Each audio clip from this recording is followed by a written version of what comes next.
Hi, everybody. I'm Miss Marie Gabriel, and I'm here to share a story with you that means a lot to me. This story is called New Shoes. It's written by Susan Lynn Meyer and illustrated by the very amazing Eric Velasquez. And he's written some books himself. So I wanted to share this book with you because it means a lot to me. When I was a little girl, I was raised to believe not in the color of one's skin, but in the content of their character. And this is me with my sister. So this is me and my sister Julie. And on this Easter morning when I was just a little teeny tiny preschooler, my parents gave me a black doll. I named her Carrie, and I loved her so, so, so much. My parents were all about equality and treating people well. So I have this book that means a lot to me. It's called New Shoes. And if you notice, these two little girls are standing on the street corner or standing on the street, and they're looking into the shoe store window. And they see shoes all lined up, ready to be purchased. And they see this pair of shoes that are highlighted. And they're both looking like, wow, I wish I could have those shoes. So let's go ahead and read this book and we'll see what this book is all about. So the book is called New Shoes. It's written by Susan Lynn Meyer, illustrated by Eric Velasquez. So what do you think of when you hear the words new shoes? How do you get new shoes? How many new shoes do you get every year? Do you even get any new shoes? I come from a family with like 9 children, and we didn't get new clothes. You passed the clothes down, but my parents did buy us new shoes. You didn't have to share your shoes. Let's find out about these young girls and what happens after they're looking in the window of a shoe store. My cousin Charlotte hands me the package as we stand outside Johnson Shoes. If you could have any shoes in the window, I ask, which ones would you choose? So these are cousins. Those, Charlotte says, pointing to red sandals. What about you, Ella May? Today I choose saddle shoes. So these are called saddle shoes, and I don't really think anybody wears them anymore. They'd be just right for back to school, but I knew full well it's just wishing. Money's too tight for new shoes. So even though the girls are walking through town and they're looking into the shoe store window, no, they can't really have them, but they're talking and imagining. So when I get home, Mama opens the package. Winslow's shoes are in good shape, she says. She hands them to my brother Clayton. That's the way we always hand them down. Winslow's shoes go to Clayton.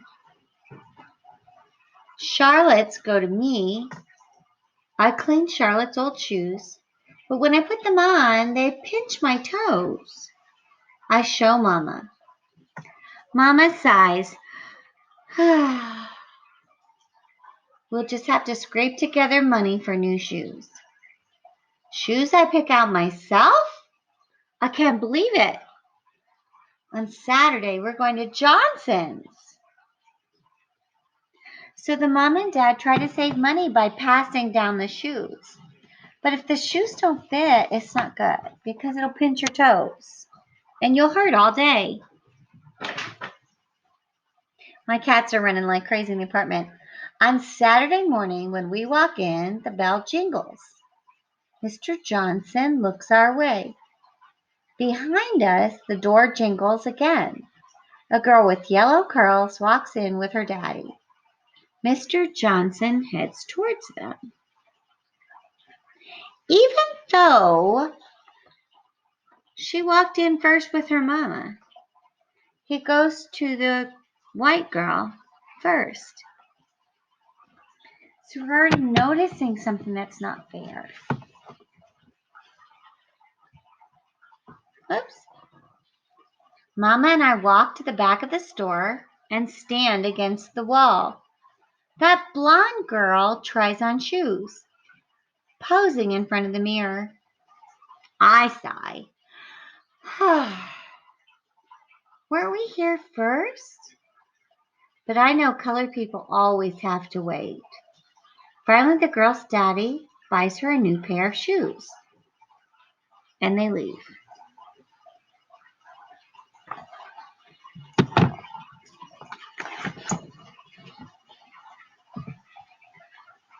I'm so sorry. How can I help you now? Mr. Johnson says to us. I point to a display of saddle shoes.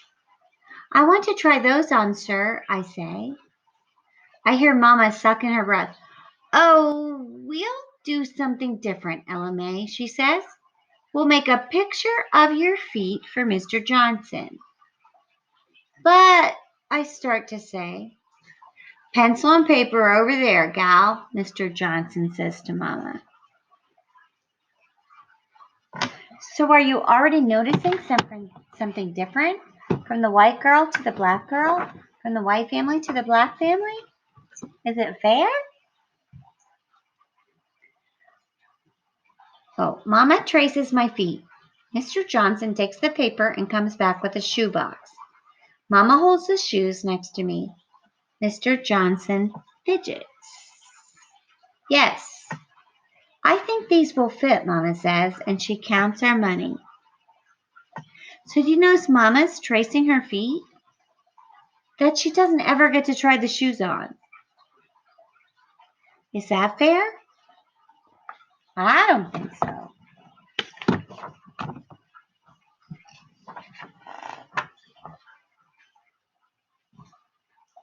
Rain is pouring down when we leave. Mama snaps open her umbrella. Mama, I say, can't colored folks try on shoes? Mama sighs. No, but then she puts on a smile. Let's think about how nice your feet will look for school. I like my shoes, but it isn't fair that the other girl can try them on and I can't. Not to mention that the other girl got to go first, even though they were there first. Mama and I walk on together, listening to the rain.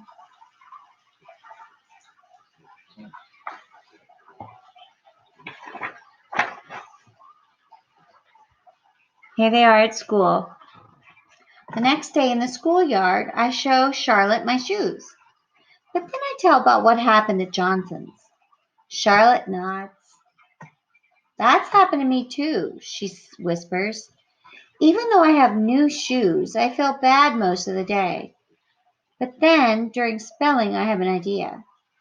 I tell Charlotte as we walk home. Yes, she says. I'll help. Wonder what the idea is.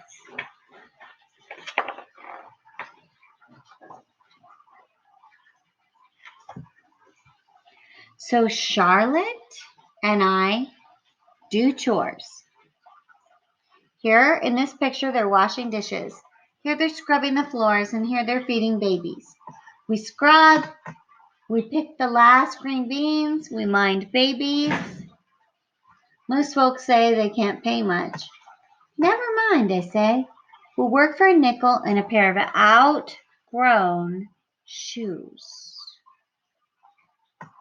So the girls are working to make money and get shoes. At the end of the month, we line up the shoes on empty shelves in the old barn next to our house. Charlotte scoops up the coins.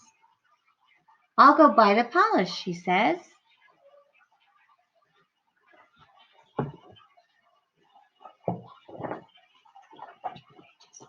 While she's gone, I clean the shoes with soft rags. Then I pull out the dirty shoelaces. I wash them in lots of soapy water until the water squeezes off them clean. I hang the laces on the clothesline to dry in the sun. Now I'm a little bit older, but I used to wash my shoelaces. I used to do this. I used to wash them in dishwater and then would hang them to dry, and then I would put them back in. Charlotte comes running back. I called red, she says. She uses a nickel to pry open the red tin, and I open the black. I take a pair of shoes and rub the polish in. Then I scrunch up my hand inside, smoothing out all the wrinkles, and buff the shoes until they shine.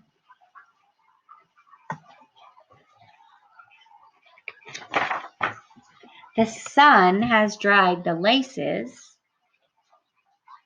I thread them back through the holes. Charlotte holds up the shiny red Mary Jane. That's the name of a shoe. She's been buffing almost as good as new, she says proudly.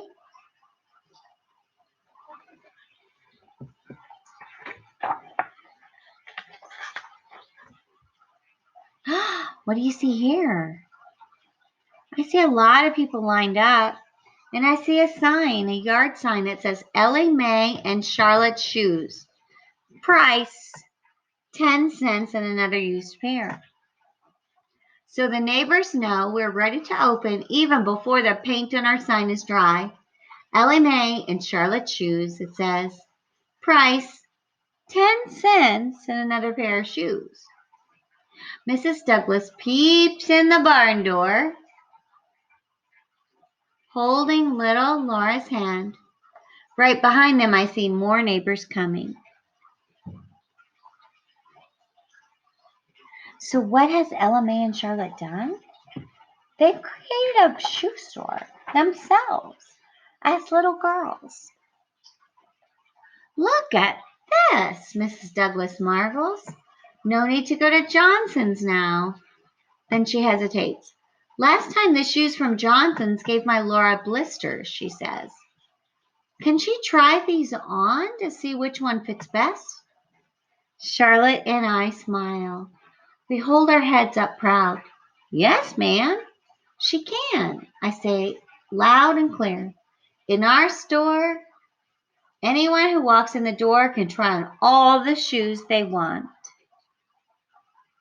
Can you believe these two little girls, Ella Mae and Charlotte, have created a shoe store for Black people where they can try the shoes on to make sure that the shoes fit and their children won't get blisters? This is just amazing. That's why I love this book. And then you can see the pages and then tracing their feet.